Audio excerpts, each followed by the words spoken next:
getting back to the level that he wants to be. However, there's no way that he can have a big champion pool still. He took that time off from the game. It's been a while. So a focus ban here with the Rengar, I feel like that's a good strategy.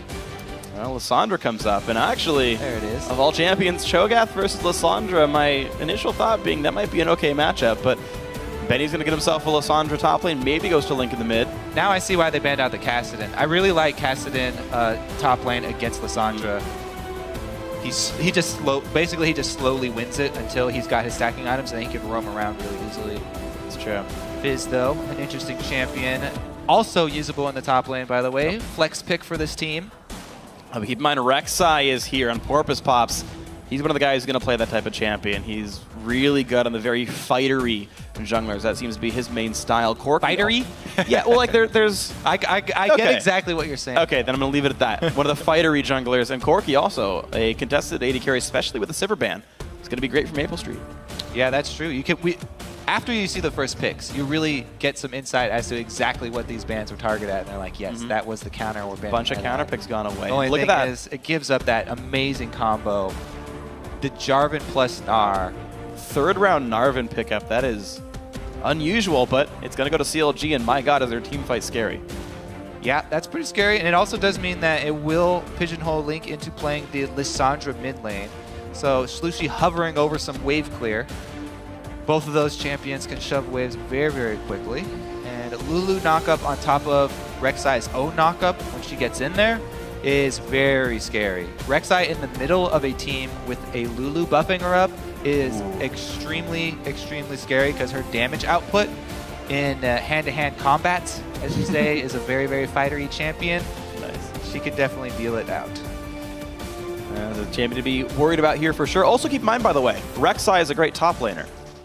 That's true. Although they're hovering science, so never mind. But that is something to keep in mind, though. I really do like that she's extremely hard to gank in the top lane. She can use tunnels pre-placed for escaping ganks. Not only that, but she can also unburrow when you come gank her. So she's a very flexible champion. Sion, though, probably going to go in the top lane. If we're calling out flex picks, also can be a good support. Yep. So still an option there. We'll keep all our options open. We've seen jungle Lulu for what that's worth too, so who even knows? Teammates, we've also seen Corki mid. This entire comp, no idea where it's going. No champion at all. CLG, though, going up against Corki here. Sivir's already been banned, which would usually be the pick. So maybe he'll go with a Vayne and even try and avoid it and go somewhere else. I always like to see Doublelift on Vayne, but not going to happen this time around. Very team fight focused for CLG. They've got plenty of wave clear in defense, though. CLG, they bring, like right off the bat, they bring this to 45 minutes. Yeah. You outscale and you win the game. Yeah, Doublelift has been extremely vocal about Tristana and the state of the champion. Still has that timer that she puts on the game.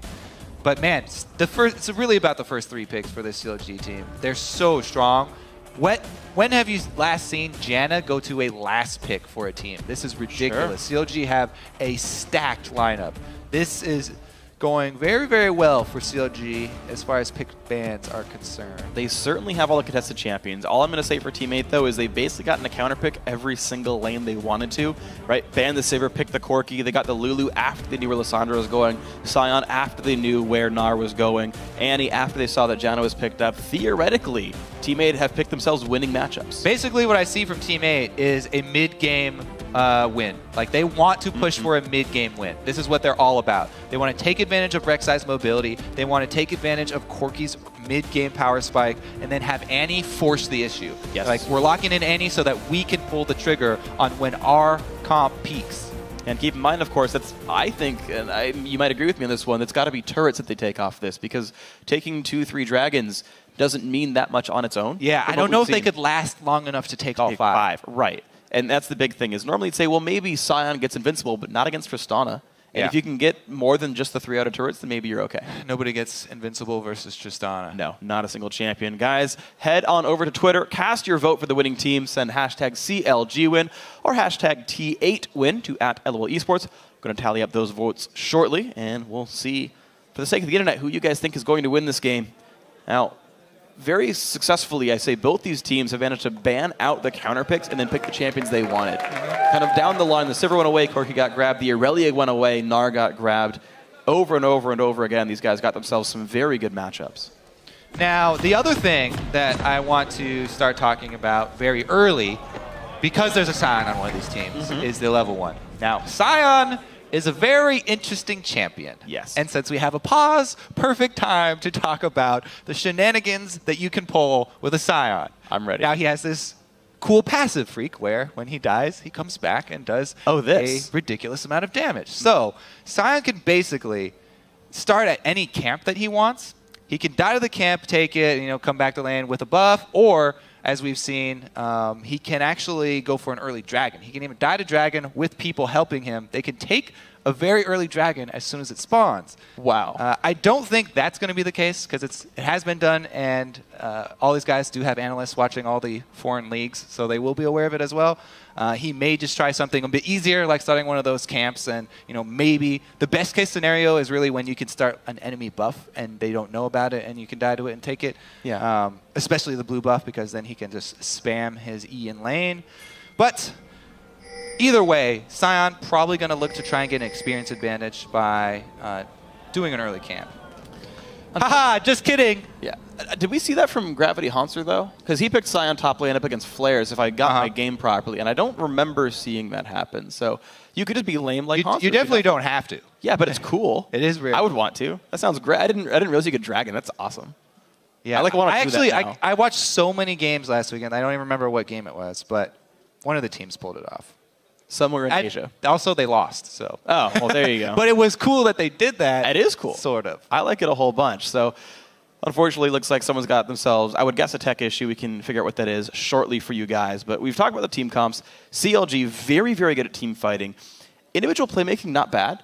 Lissandra is going to be good. Gnar, of course, spikes plenty hard early on. Xmithie, if he's on point, is going to be a great ganker on that Jarvan. The only down point being nothing's going to happen in their bottom lane. Yeah. Nothing exciting for CLG, I would say.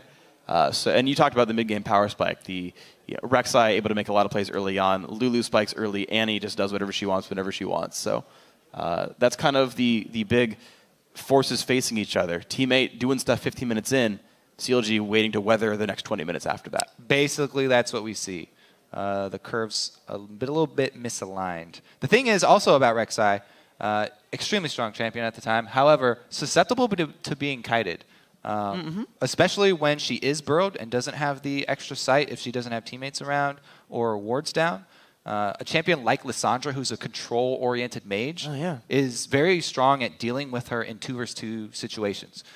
Really, Rek'Sai gains all of her power when you actually have to fight her hand-to-hand, and you're taking the brunt of that melee damage. Yeah. And in mind, actually, sorry, finish your point. Just say that Jarvan plus Lissandra is a pretty strong combo. So maybe if we do see action from them early on, it'll be centered around those two playmakers. And of course, keep in mind with that one as well, like, not only do you have all the CC from Jarvan and Lissandra, you've got the two knockback champions in the bot lane. You've got Trist and Janna to really make sure that Rek'Sai is going to be in a sad place. And, her not only just walking around while burrowed, she's a normal champion, interacts with all move blocks the normal way, but her using the burrow to move forward, making the tunnels, that's just standard. It's basically like spinning slash from Tryndamere, like susceptible to all the same knockbacks, all the same stuns and whatnot. And she's not I mean, she's really underground.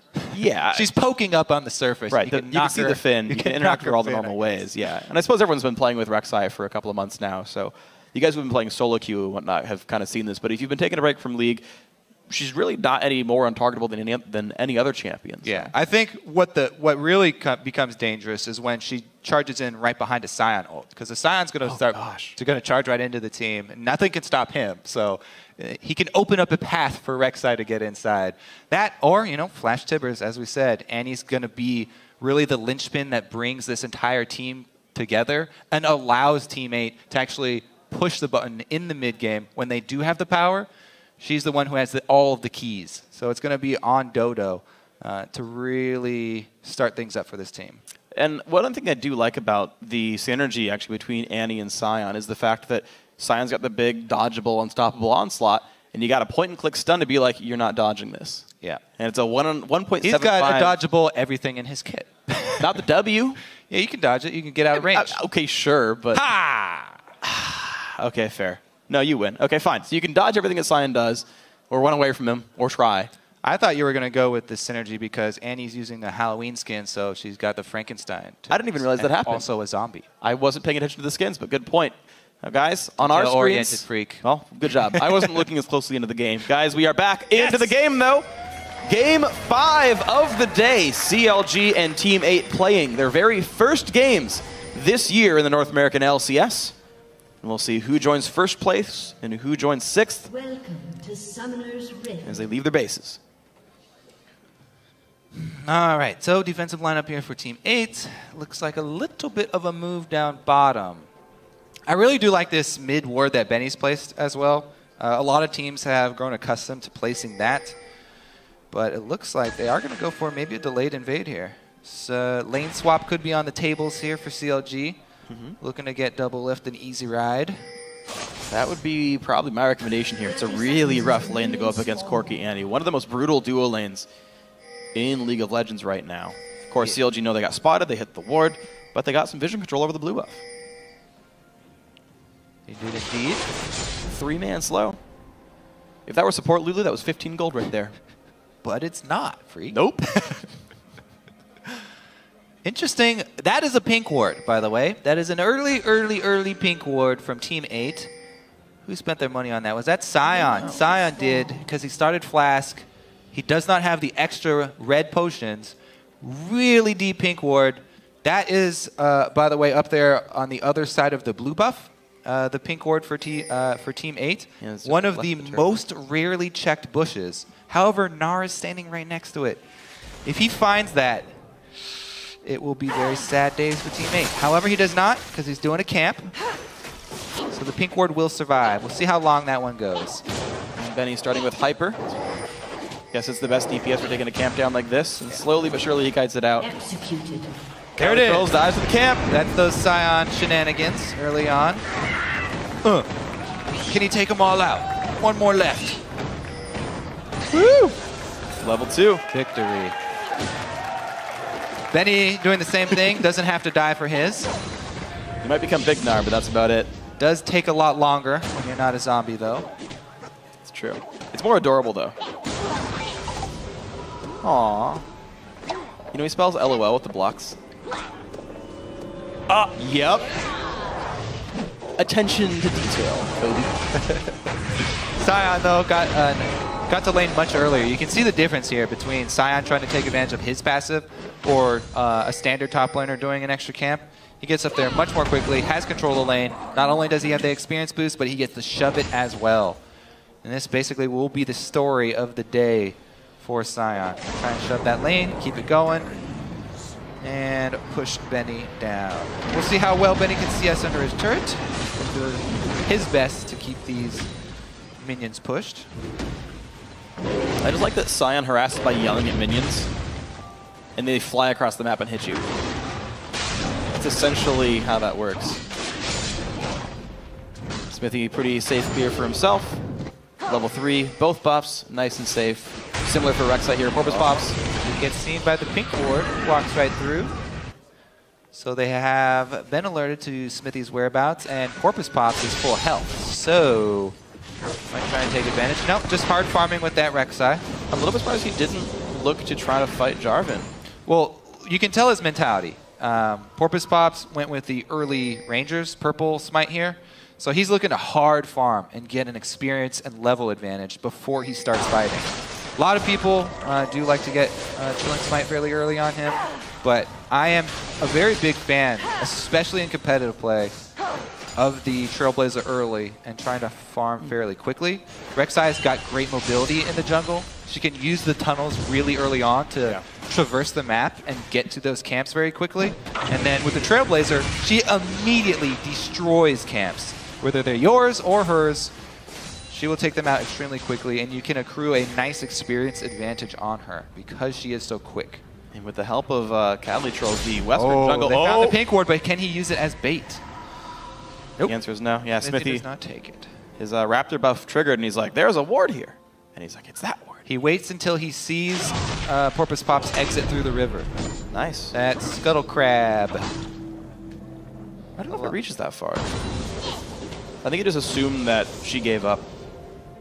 Benefit Good timing there then. Very smart. Link forced away though. Really good early harass. Actually reveals Xmithie's location too. Oh, missed the glitter lance. And now he doesn't have to clear this fatty wave. He's going to miss some. Ouch. Oh. Yeah. And actually, I got to say, commendable effort to Doublelift and Aphromoo. They're actually really doing an amazing job in this bottom lane. I would not have expected this lane to go well, but absolutely great laning phase. They're up in CS. They're going to remain up in CS, and they're doing a bunch of damage too. Doublelift and Aphromoo definitely do not afraid of any bottom lane. They will take anyone on. And it's pretty easy if they get the early shove. However, got to be worried about Rek'Sai. They do have defensive wards up. Doublelift has scaled 1 point into Rocket Jump already, so he's feeling safe. Yeah. Unless we get the anti-flash stun into like a flash on Burrow, there's pretty much no way you're going to start that gank off nicely. Barba's what? Kited around by the Scuttle Crab. That elusive little water hamster. No, Crab's dead. It'll come back in a few minutes. Don't worry. Porpoise pops out of the ground to kill it and goes back to base. Interesting here, little run from Link. There's not much he can actually do, especially since the Scuttle Crab is taken, but even so, maybe he was actually looking for a dive down there bottom. CLG have been focusing a lot more on the bottom lane because Doublelift and Aphromoo are such strong laners, calling for a lot more attention down bottom to try and take advantage of that. Won't happen this time though, and Xmithie decides to come in on the pink warded side of CLG. Level 6 with Lissandra, and we mentioned in Champion Select the combo with Jarvan and Lissandra. Very potent. See if they can actually pull it off. Slooshi, being level 6 himself, might be able to get off his ultimate in time. See just how much in the side. They know there's no wards. Of course, the Raptor buff is there. Yep, they really want this. Xmithie only 4 to PorpoisePops is 5. If those two ever do battle. But Rek'Sai's on the other side of the map right now. She's coming down towards the bottom right. Nothing going to happen. Xmithie just wasting his time for now. Getting out-farmed. Yeah, both junglers really putting a lot of effort into counter-ganking each other. But just missing. Really heavy armor stack. So CaliTrolz burns his teleport just now to get back to lane. Benny would know this based on the recall timings and everything. So CLG know there's a TP advantage. PorpoisePops gets another scuttler, but now the southern one, the one by the dragon, is gone. Yeah. Benny burns his own teleport though, so neither top laner can now join the dragon fight if either wants to do this. Scuttle Crabs, definitely very easy money early on. They do get extremely tanky. I want to say, as Rek'Sai too, one of the most important things is laying down your tunnels so that you can capitalize on them once you're 6. Pre-6, he's getting some of the ones that you really need in there. I really like the ones towards mid lane into that side bush because they're hard to clear, and you can actually fight and bait fights over those tunnels when someone tries to clear it. The other ones I really like are towards the sides of these lanes. You can jump from this tri-bush into the lane towards the turret, and you can just leave it there because it's so dangerous to kill this tunnel. They're going to try. Doublelift gets stunned. There's the flash on Burrow, but doesn't stop the rocket jump. Casted about an 1/8 of a second too early. And out goes Doublelift. All right, so he loses his flash. Pretty much a waste there. But that tunnel that he just laid, that's a perfect example. This is the one I'm talking about. It's so hard to clear that because you have to get into turret range. So you can leave that there, and then when your cooldown's back up, you basically get 2 dashes now. You come in through that old tunnel, and you get 1 more tunnel. Too bad he doesn't have any flash, but that would be the way that you can cover a lot of ground on Rek'Sai, and why her ganks on side lanes are really effective. Link wants to party. In comes Jarvan as well, and out goes PorpoisePops. Is the team going to be there in time? 800 health on the blue buff. Smite not up for either jungler. The burst comes in, and that's going to be grabbed. Nicely done by CLG, but here comes Dodo. Timbers is in. 2-man stun. The flash required. Xmithie gets out. Nobody able to follow up. That is huge. No flash Rek'Sai, no flash Annie. A lot of the bite has been taken out of this Team 8 team. They do not have very many tools to work with now. Probably going to have to wait those cooldowns out, actually. Yeah. Unless it's an amazing Sion ult from Cali, then it's really going to be CLG's game right now. The onus is on them. And I got to say, I'm impressed by the gall for them to say, you know, you're not a very good early game team. We have a Tristana down in the bottom lane. She's not going to do much for a while, but you know what? Let's go for the jungle invade. Let's pressure the blue buff. We think we're going to be fine. Ended up being right. Ended up getting a buff steal. And of course, late game is still theirs. They actually, yeah, they actually don't have to do anything. right now, except continue to farm. Gnar is getting a decent amount of work done in the top lane. Trying to get an early Spectre's Cowl here, so the annoying Sion spam won't be as big of a deal either. Very interesting bottom lane here too. Doublelift up 20 CS, constantly shoving this lane in. Even with the existing Rek'Sai tunnel, he's not scared at all. Increased movement speed from Janna. Janna's got her knockups now as well. Yeah. And rocket jump, he's completely safe. There's the call of the Rek'Sai ultimate. Early on, it's often used just to get more of a level advantage and a gold advantage to jungle faster, just so you can move around the map to get to the camps quicker and clear them very quickly. Ooh, Sneaky move here into the back here by PorpoisePops. Nice. Can he actually get anything out of that, though? Because there's nobody mid lane, so that they're pushing on an empty turret here, and they're just going to take down the turret. Meanwhile, CaliTrolz should know he's outnumbered here. Jumps in anyway, takes a bunch of damage, but oh, nice. Pops the ult, spams a couple of emotes. Lives up to his name. On Benny's house. That's true. He's throwing a house party. Uh-oh. Party down bottom, too. 2 versus 3. No teleports available. First blood picks up. There's the TP coming in now. But is it going to be too little too late? Xmithie is low. Good exhaust keeps him safe. Looks like Cali wasn't even able to finish the teleport anyway. That is such a risky play to burst an Annie down to try and kill her before she can get a Tibbers off. But they did it. 0 ultimate from Annie means it's an easy kill down bottom. They have to worry about getting out, though. Ooh, this could be scary. Now, Xmithie is back under his own turret. Doublelift is going to be spotted by Tremor Sense here, I'm pretty sure. Also spotted by maplestreet, so that's easy. And looks like Xmithie will get out safely. Double, though, does burn his flash, but it's going to be enough for the ignite anyway. Porpoise gets the kill. There's revenge for Team 8. They're up in gold. Yeah, they got that mid turret. Nobody had eyes on it, but that was that move that PorpoisePops made. Down into the bottom lane now. They're going to stack turrets on turrets. This was the main point, taking down outer turrets to try and get this mid-game gold.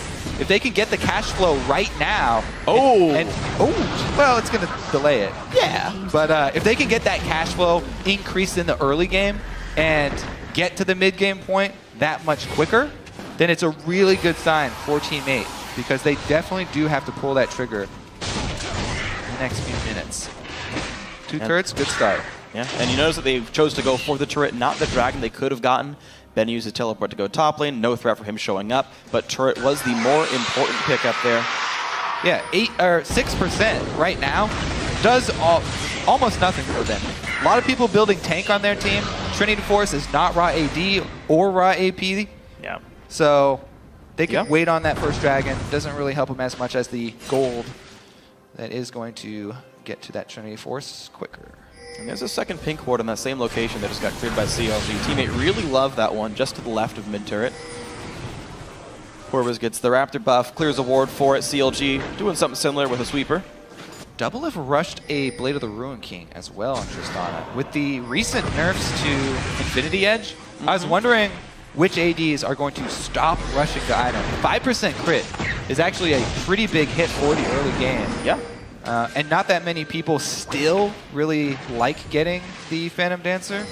So it looks like Doublelift has already started with a new build path here, going with the Blade of the Ruin King. Now, not only does it give him more peel, but it actually also does help him if he decides to jump in. Yep. This was the this was kind of the Season 3 builds for a little bit. This was when Reckless was on Copenhagen Wolves way back in the day. He would go for this and just continuously jump in looking for fights. And this also gives Tristana a bit of a better mid-game.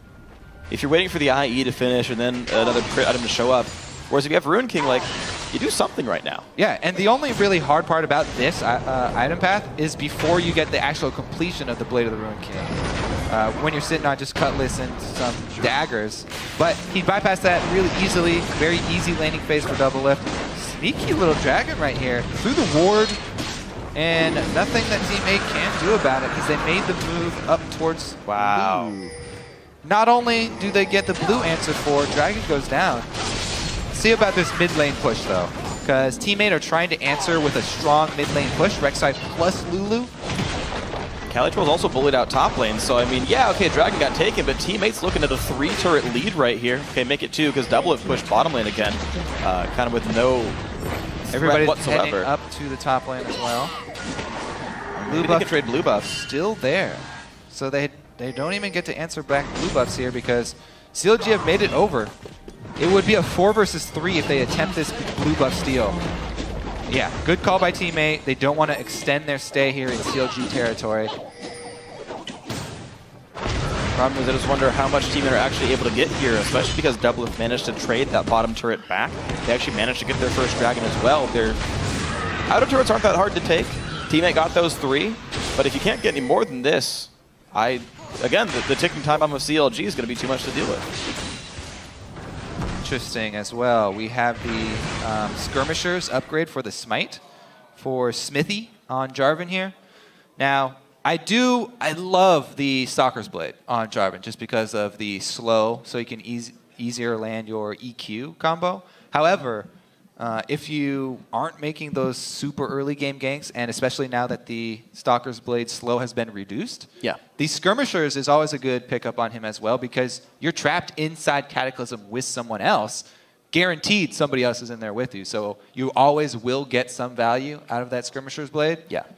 That was kind of the only drawback to Jarvan Ultimate that I ever saw is, yeah, it's a great gap closer and you can always get to somebody, but they're not CC'd. They could still attack you while they're in there. If you reduce their damage that they deal to you with your Smite, then it really patches up some holes for him. Yeah, something we've seen a little bit. I remember in Rocket versus Gambit, both Diamond and both Cup of them had skirmish. Yeah, it was like Lissandra versus Jarvan, and they're both like, yeah, I want to make sure I can duel you really well. I do think it's an underappreciated Smite. I agree with you here in this one. All it takes is one auto attack, and the true damage exceeds Chilling Smite's true damage. And then anything past that, you actually have more damage output. And Jarvan's typically only build 1 damage item, so you extend your threat here to your opposition. You can get probably, I think, optimally about twice as much damage as you would have gotten from a Chilling Smite. So getting like 200-300 true damage is a lot of pain to deal to somebody. Plus, of course, the tank stats you're talking about. Yeah, and the 20% reduced damage taken from the opponent that you smite with it is actually really huge too. Yeah. Since Jarvan won't have a problem sticking to you. Yeah, right now the numbers, by the way, for the comparison, is 108 damage at a level 9. Jarvan's 108 dot over 3 seconds versus 84 for the Chilling Smite burst from PorpoisePops with the Chilling Smite. So Porpoise is 1 level down, but again, the damage just slightly eclipses it, and especially because you can trigger it more than once in a fight. There is some threat to have here. Also worth pointing out, PorpoisePops did get himself a Sight Stone, so he's really, really trying to get the vision game going, which does surprise me a bit, being that he's Rek'Sai. That's a champion that I feel like needs to continue to be a damage threat to be useful in the game. But maybe that's just me playing solo queue too much.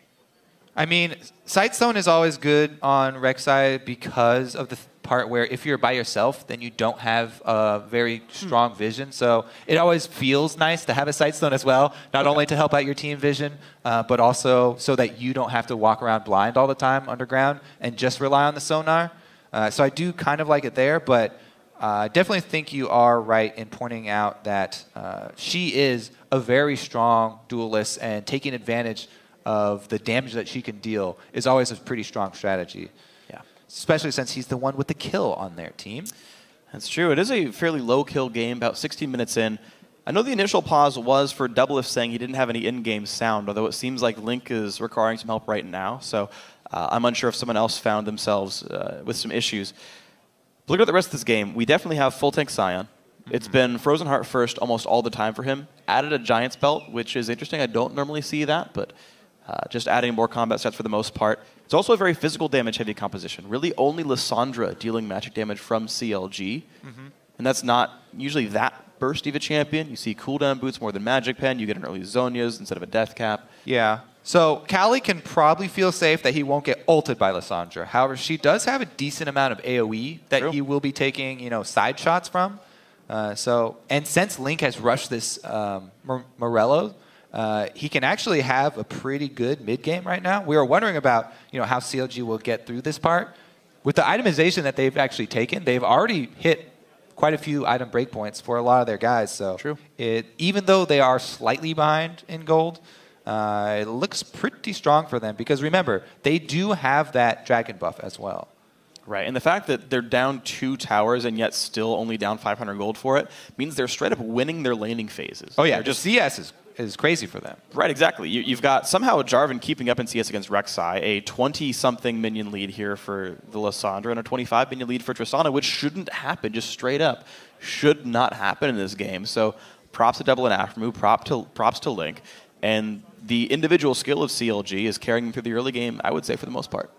Yeah, I think definitely, especially Link deserves some praise because, especially in the offseason, a lot of people were wondering even if he would be back on the team. Sure. But as we said, they held tryouts, he went through them, and he earned his spot back. He's definitely committed, and he has performed quite a lot better in recent memory. So yeah, we'll see if he can continue that. His big problems have usually been in the really high pressure games. So regular season LCS games, I do expect him to perform at a very high level. Right. We'll see as we get closer to playoffs and stuff like that if the old problems of high pressure games still persist with him. That's true, and it's often a sort of a problem of just sort of doing it enough until you get used to it. One of the stories I remember is the team that's now qualified for the European LCS, H2K, back when they were Cloud9 Eclipse. They went through a couple of organizations there. They were always touted as the best team in Challenger and then never performed when it came time to the promotion tournament. Mm-hmm. They routinely got destroyed. And you saw kind of their shining star, Forbidden, show up in the EU LCS and crush Elements, crush Froggen in his debut. And it's like, hey, these players finally learned how to perform properly. Again, H2K doing well in the expansion tournament. Forbidden himself doing very well on Fnatic. And it was just a matter of time until these players got good at playing in the higher pressure games. I think Link, similar for him. Yeah, there's definitely a reason we constantly are overvaluing veterans. It definitely does pay off to have that experience. They prove they can do it.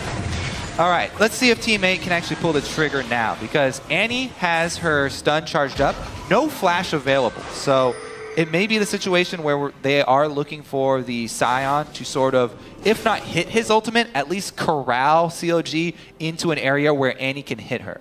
Even though Sion may not always hit his ult, he at least zones out a large part of the map. Vroom! That was not as epic of a sound as the ultimate deserves, I feel, Phreak. It didn't do anything epic. He showed up mid lane. Little bit lackluster. Well, when Porpoise flanks somebody and gets a triple kill, I'll do something other than Vroom. All right. All right, Kobe. You're setting the standard pretty low here, and you're going to amp it up. I like it. Over the river. What do you want from me? Circling around the dragon pit right now is PorpoisePops trying to get some deeper vision. That's one thing that Team 8 have not been able to do, is really encroach anywhere on CLG territory. It's been hard for them to really get back into this jungle. They placed the early pink ward. We saw this was definitely an early goal for them, and they've continued to try and keep that up. But really all of CLG, not just Aphromoo, have done such a good job of cleaning off their jungle and keeping out that vision from Team 8 so that it's hard for Team 8 to make that mid-game push and try and get a pick. Yeah, you're absolutely right. It's been a team effort for CLG. Oh, CaliTrolz getting jumped on in his own pink ward. In comes Lissandra as well. Ult's out of it. CaliTrolz afraid. So no Sion ult and no Annie flash is a really big problem for Team 8. They would have to get Rek'Sai in range for a flash, which is much, much harder to do. Oh, absolutely wonderful stuff by Counter Logic Gaming. They are stifling all of Team 8's opportunities as they slowly tick up in gold, as they slowly scale into the end game. And that is not a good thing for Team 8 when that happens here. Xmithie, in his debut in Season 5, also doing a pretty good job. Here's the jump in. Doublelift just rocket jumps away, and mid turret's almost dead. And Doublelift looks to be building more attack speed here, makings of a Zeal at least on his Tristana. Now, that does work really well when you have especially Janna as your support. Adding that extra to AD, you get a lot of value when she puts that shield on you, since he's built so much attack speed. Benny finishing up the top turret here while CaliTrolz was occupied. And Benny the sub, even CS here, using Gnar for CLG. So far, really strong performance from him, I have to say.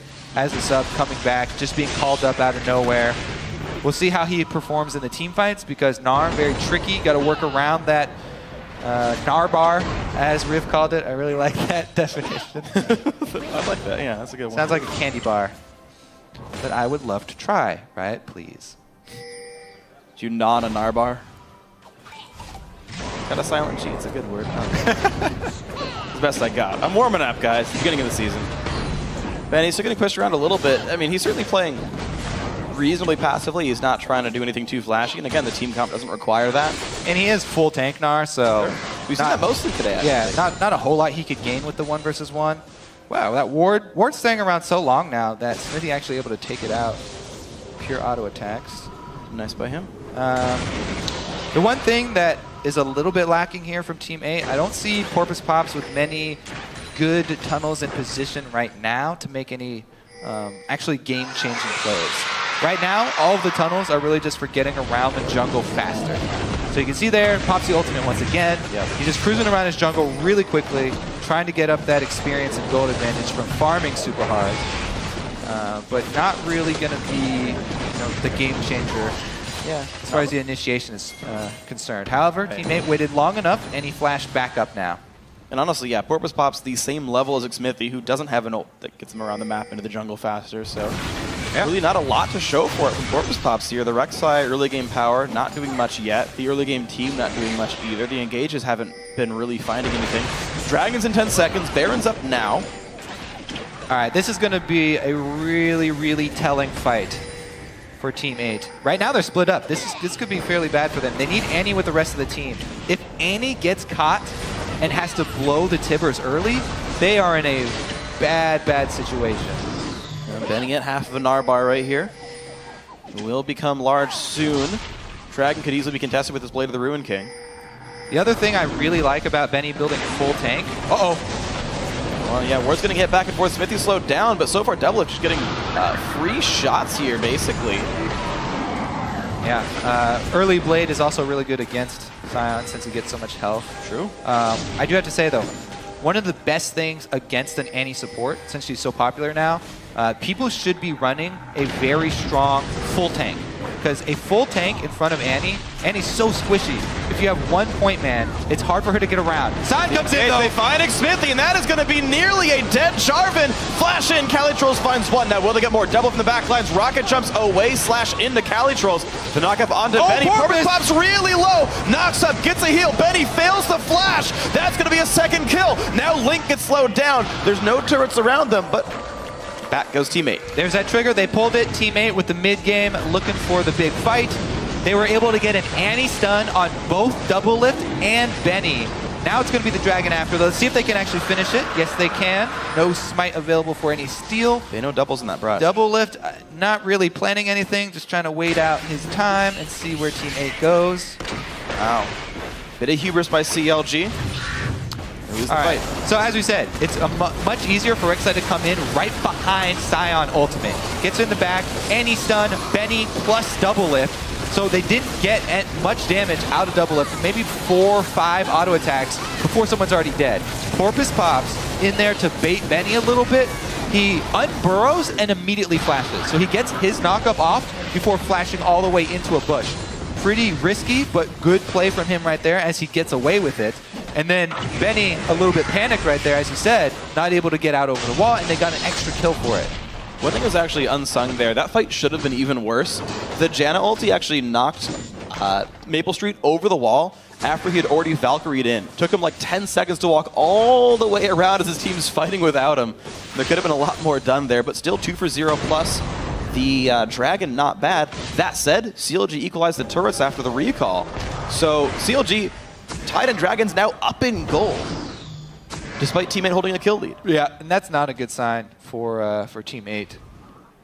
Doublelift already working on some actual damage now here. Has picked up a BF sword after that.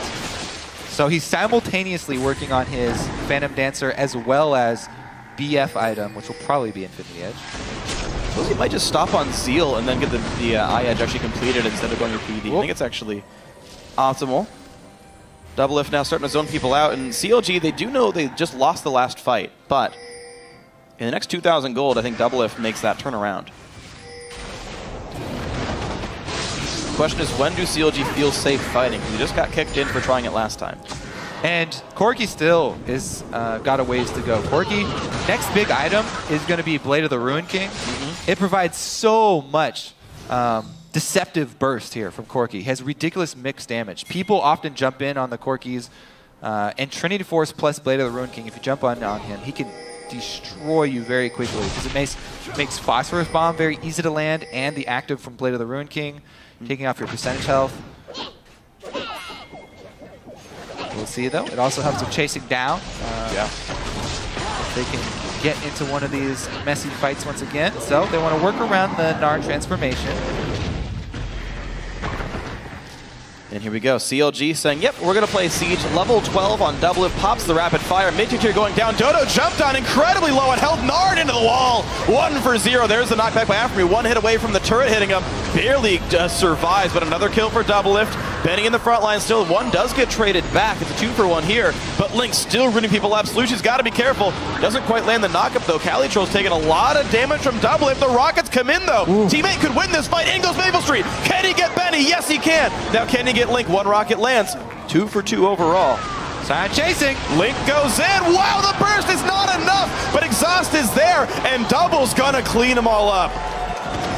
Cali's you can't chase Janna. Can't chase Tristana either, so. Bit of acrobatics. What a play, though, there. Link making the call to turn that one back around, sacrifices his own life, locking everyone up and getting off that AoE of Lissandra, allowing Doublelift and Aphromoo to pick up the extra cash as well as blue buff.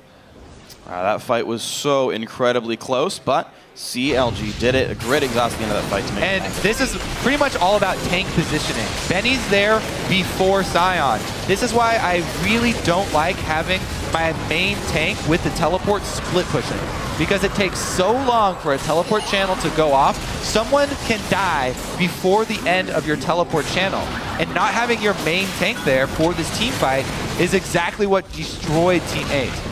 Benny was able to walk right in the middle of the turret even, and pick up a kill before he even arrived. So here goes Link, bursting everybody down, getting them low enough so that Doublelift can get the reset and finish off the zombie as well. Another engage here. Link in the mid lane. Xmithie there as well, but Dodo getting some really good damage down. There's the ulti force defensively. PorpoisePops is here, betting in the front lines. Link 100 health basically, but CaliTrolz can't do enough damage. He's going to be going down. Xmithie on the chase. Doublelift as well. That's the pickup. Slooshi gonna go down. That's a double for Doublelift. Living up to his name. Dodo one hit from dead. Out goes teammate. Well, hold on. That's a Sion. Yeah, and that's going to be mid lane here for CLG. Different story to this team fight, no AD carry for Team 8. So somebody for Team 8, one of the key members missing in back-to-back fights. No tank first time around, then no AD carry second time around. And CLG, this should be very, very good news for CLG fans, because especially with the Tristana, this game getting quickly out of hand for CLG, they should be able to run away with it at this point. And one thing I think Team 8 really, really needed this game, especially when you're considering CLG's relying on Tristana. We'll get to that later. Xmithie flashes in for the missed EQ, but it doesn't matter. Like we said, Corki's off bottom lane farming, and CLG just collapsed. Even pouring all the damage into CaliTrolz, who gets the Lulu ult, they are still able to clean him up and take down the rest of the members. Quick cleanup. This is Link. Oh, he got Link. Realized what was happening, I guess. Yeah. If you have the Frost Ring, like, he could have snared him and walked the other way. But he snared him and walked past him. Link just kind of didn't realize that Sion was back, I guess. Oh, well. Whatever. It's looking good. Another catch, though. Dodo goes down. CLG just turned it on 25 minutes in. CaliTrolz stomps the ground on nothing, gets a knockup, but gets ulted in by Link. That's going to be a dead, again, Sion. Double kill now for Link. All right, CLG definitely in complete control of this game. Looks like it will be mid lane turrets as well as some easy dragon pressure if they decide to fall back on the dragon. Inhibitor turret though, #1 on the list. And the options right now, extremely limited for Team 8. No flash on Annie, no ultimate for Sion. Even if he gets back up in time, it'll be really hard for them to contest this dragon. He does have teleport, but again, no ultimate means he's just walking over there, trying to land a skill shot. PorpoisePops gets caught. And he's gonna die. There's one for nothing. Slooshi tries to fight Doublelift, not gonna be enough. Timbers comes down. They do trade it back, a 2-for-1. But I don't think Team 8's gonna get much more out of this one. CLG will retreat. They don't get the dragon, so Team 8 have stalled that one at least. But they're just missing team members. PorpoisePops ulti is up soon-ish, right around the time that Rek'Sai respawns. Maybe that'll give Team 8 the ability to contest for this, but CLG don't have to make any plays right now. All they have to do is wait for Doublelift to come back up. Hovering around Dragon, though, they don't want to give up position. Dragon has started. Link's going to take some damage here. This is actually not the worst positioning in the world. There's the ulti in for Rek'Sai, not too far away, but the engage, wow! Down goes maplestreet, paving the road with the poor guy, and Benny gets another kill on the Dodo. Link will at least get caught, but over and over again, it's a 2-for-1. CLG get more kills. They're just getting farther and farther ahead. They're re-engaging again. All right, Dragon's still alive. PorpoisePops really wants to do some stuff, but he has a very squishy Rek'Sai. Benny and Xmithie could probably win that fight. Aphromoo's not far away either. Doublelift has respawned and has joined the fray. There he is. Now. Doublelift arriving. That should be the dragon for CLG.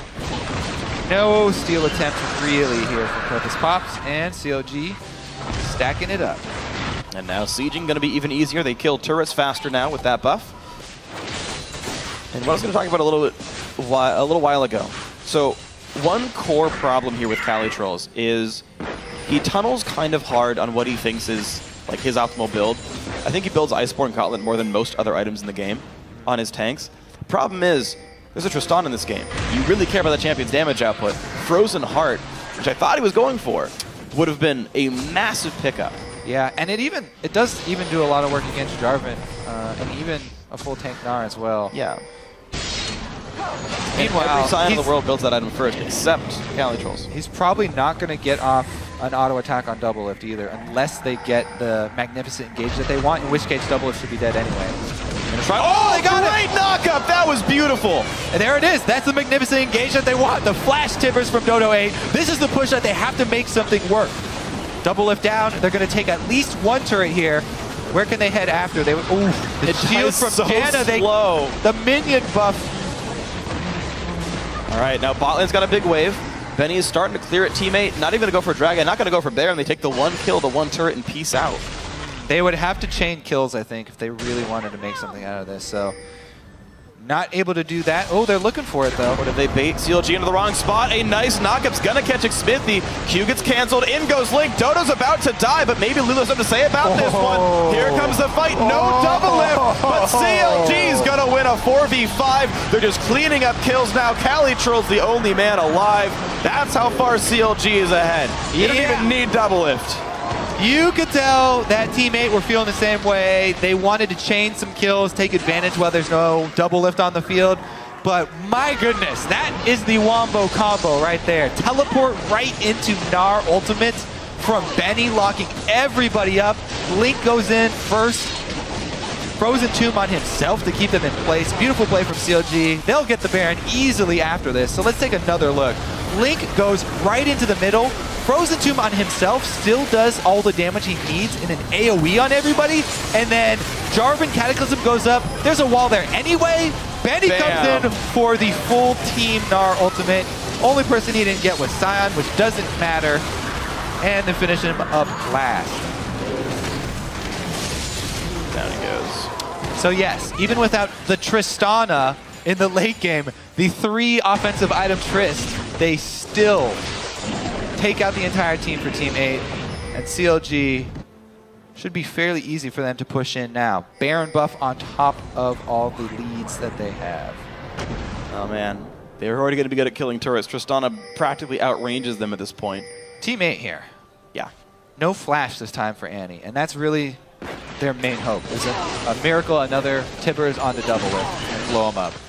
As we've seen though, even if they kill Doublelift, if they all group up to do it, then they're going to be in trouble. Yeah, the damages are just enough. No lock-in on the team means AoE damage even better. Dodo, he got Talisman of Ascension, he got Distortion Enchant in the boots. He wants really badly to do this. Link, that's a cute move. He puts the claw in the wall, so you don't always see it. Yeah. And he still pops out to the side. That's really clever. All right, running in on the base here. CLG looking to take it home. PorpoisePops in the middle of everything. Knocked up, and it's going to be just explosions there. 1 for nothing. Inhibitor's going to go down. CLG in complete control. They can look towards the Nexus turrets. Looks like they will do so. Threat number 1 under immense pressure. Jungler dead. 4v5. Here comes Team 8. No knock-up there for CaliTrolz. He is tanky, though. You can see he doesn't die very fast, but there's no backup for him. Xmithie trying to make it happen. Shields come in. Nice stun from Annie. Good initial burst, but it's not enough. Benny's there. maplestreet's going to go down. Doublelift finds himself some more kills. And Team 8 are all gone here. This is the second turret going down. This is the inhibitor under fire, or the Nexus, I should say. And that is GG. 34.5 minutes. CaliTrolz Gaming start out the NALCS 1-0. Man, that draft phase for CLG. Whew. Yep. They got so many first pick worthy champions. That is almost ridiculous. Lissandra, Janna. Every single one of those. So ridiculous how well that went for them. And all you have to give up for it is Rek'Sai. That is a bargain, my friend. Not even Corki, I feel like, is on that tier, really. Nope. Wow. Yep.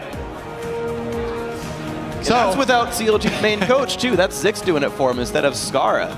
The substitute top laner, substitute coach. The trend continues. The subs are doing well today in the North American LCS. Yeah, I mean, having your coach have to sub out seems like it's a really easy workaround. I mean, they can coach you at home, they can write down exactly what you need, and have somebody there. Also, Zix, by the way, just because he's the analyst, this guy's been with the team for just as long. True. This guy's been with the team for longer than Scar has been. That's he was there all last split. This guy has the relationship with the players. He has the trust of the players, and he's had things under control for a while now. So, very good showing here by CLG. Yeah, from draft up to Nexus Explosion. And I gotta say, you did say their draft was good, but not only, this is actually a trap I think some teams fall into, is pick all the top tier champions are going to win. You heard I Will Dominate talk about how much he praised his team's coach, saying, you know, he makes sure that we don't just pick champions, we mold it into a team composition. I think this happened here for sure with CaliTrolz Gaming. Not only did they get these highly sought after champions, but saying, hey, well, we needed some late game scaling. We picked the Tristana, but we got the wave clear to make sure that that would still stay afloat. The Lissandra come in here. Jarvan's got a little bit of it. Gnar's got a bit of it here. Janna helps keep the turrets alive. Right? The comp actually worked out. No big glaring weaknesses. Smart of CLG. And I really do have to give some props also to the XDG members. Yep. Both of them performing admirably, subbing in there for CLG. Xmithie on his permanent role as well. Aphromoo also a great game on top of him. Almost a perfect score, 1-0 in 20.